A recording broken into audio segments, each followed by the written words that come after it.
La palabra del Señor. La meditación del Evangelio del día. A la escucha de Jesús, nuestro Maestro. Señor, tú tienes palabras de vida eterna. Un saludo fraterno en Cristo a todos ustedes que sintonizan TVK. En este día vamos a meditar el Evangelio que está tomado de San Mateo, en el capítulo 12, versículos del 1 al 8. Un sábado atravesaba Jesús por los sembrados.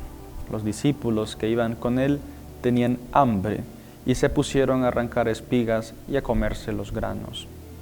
Cuando los fariseos los vieron, le dijeron a Jesús: «Tus discípulos están haciendo algo que no está permitido hacer en sábado». Él les contestó: ¿No han leído ustedes lo que hizo David una vez que sintieron hambre él y sus compañeros? ¿No recuerdan cómo entraron en la casa de Dios y comieron los panes sagrados, de los cuales ni él ni sus compañeros podían comer, sino tan solo los sacerdotes?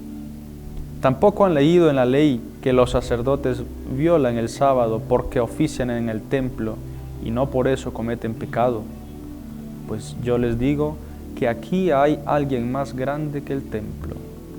Si ustedes comprendieran el sentido de la palabra misericordia quiero y no sacrificios, no condenarían a quienes no tienen ninguna culpa. Por lo demás, el Hijo del Hombre también es dueño del sábado. Palabra del Señor. Gloria y honor a ti, Señor Jesús. Este Evangelio nos pide buscar el verdadero cumplimiento de los mandamientos de Dios. Dice el Señor: misericordia quiero y no sacrificios. Ya en el Antiguo Testamento se escuchaba esto, pero el Señor lo remarca: misericordia quiero y no sacrificios. Ahora bien, esto podría llevar a la tentación, a más de alguno, de pensar que no es necesario, por ejemplo, hacer las obras de misericordia, o hacer ayunos, o hacer sacrificios, o ir a misa. Porque dirían, el Señor a lo que le gusta son los actos de misericordia y no los sacrificios. No, no es así. Por un lado, el Señor nos pide realizar los sacrificios. Por otro lado, nos pide misericordia. Tenemos que buscar entonces el verdadero significado de esto y encontrar el equilibrio. Es cierto que el Señor nos pide actos sacrificiales, el ayuno, la penitencia, la oración, actos de piedad, venir a misa, cumplir con los mandamientos. Esto el Señor nos lo pide a todos. Pero sobre esto nos pide la misericordia. Atentos. No quiere decir que por querer ser misericordiosos, sería una falsa misericordia en algunos casos, vamos a dejar de lado lo demás. O diría alguno: yo mejor hago buenas obras porque el Señor lo que le gusta es la misericordia y no voy a misa, no rezo, no comulgo, no me confieso. Hago lo otro porque al Señor estos sacrificios no le gustan. No, no es esto. Lo que quiere decir es que nuestra vida debe ser coherente y eso es lo que busca el Señor. Por un lado están los que se afanan en que se cumplan todas las cosas, pero un cumplir por cumplir, sin espíritu, sin poner el corazón, y eso al Señor no le agrada. Por otro lado están aquellos que dicen: bueno, yo esas cosas que la iglesia me pide no las cumplo, sino por mi cuenta yo hago lo que considero que es bueno. También eso no se debe hacer. Atentos con los extremos que son peligrosos.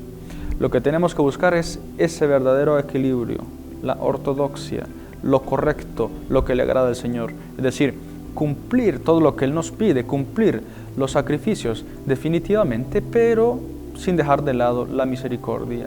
Que lo que nos lleve a cumplir los mandamientos de Dios sea el amor, sea la misericordia, y también que el hecho de cumplir estas cosas no nos lleve a sentirnos superiores a los demás. Ahí faltaríamos entonces a la caridad, faltaríamos entonces a la misericordia. Lo que hay que hacer es cumplir todo lo que la iglesia nos pide, todo lo que el Señor nos manda, cumplirlo todo a cabalidad, pero por amor, cumplirlo también misericordiosamente, y que nunca esto nos haga caer en un sentido de superioridad, sino siempre en humildad, siempre sentirnos los últimos, porque es el Señor el que nos concede la gracia para cumplir estas cosas, estas tareas que Él mismo nos ha pedido a nosotros. Así que pidámosle eso al Señor, un corazón limpio, un corazón contrito, que al mismo tiempo cumpla las tareas que el Señor nos manda y sea amoroso y sea misericordioso.